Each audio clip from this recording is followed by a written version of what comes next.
今年11月20日是国际儿童人权日，高雄历史博物馆加国家人权委员会和德国基金会合作，用儿童权利做主题，伫咧做赢举办特典。甲德国、加拿大等国家因为战争、政治来造成囡仔互掠去的事件，透过文字影像来甲这受害者的故事讲出来，带大家做伙来思考儿童权利的问题。Weil, wie Sie hier sehen, es ist verschwommen. 来自德国长期关心人权议题卡明斯基博士，甲大家了解这摆展览设计用意。这个个看袂清的字，都是代表儿童权利伫真侪国家社会，拢是受到压迫、暗藏，互人看袂清楚事实的真相。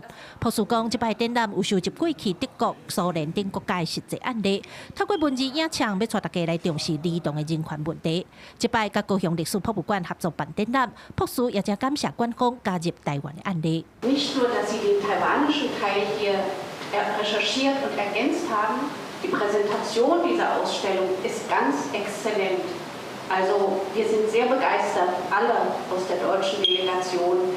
Das ist eine wunderbare Form der Zusammenarbeit und wir sind sehr, sehr, sehr dankbar. 这摆展览主题是风头破去的囡仔，过去因为战争也是恐怖组织，有侪儿童从强制带离开父母的身边，有的甚至爱改名，放弃原本的语言甲族群文化，这拢是错误的。这摆展览要加入3类台湾的历史，官方希望透过展览，会当互大家对历史当中学到假释，同时知影民主自由的珍贵。一个历史文化展览的方式呈现他们的历史。 是一种对于他们被偷走的人生的一种回馈。透过我们这一段转型正义的历史，可以让我们的下一代知道，他们现在所拥有的自由民主是多么的珍贵。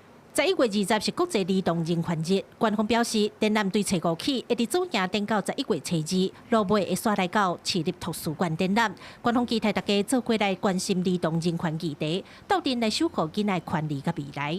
记者郭家如、邱朝阳、高雄场报道。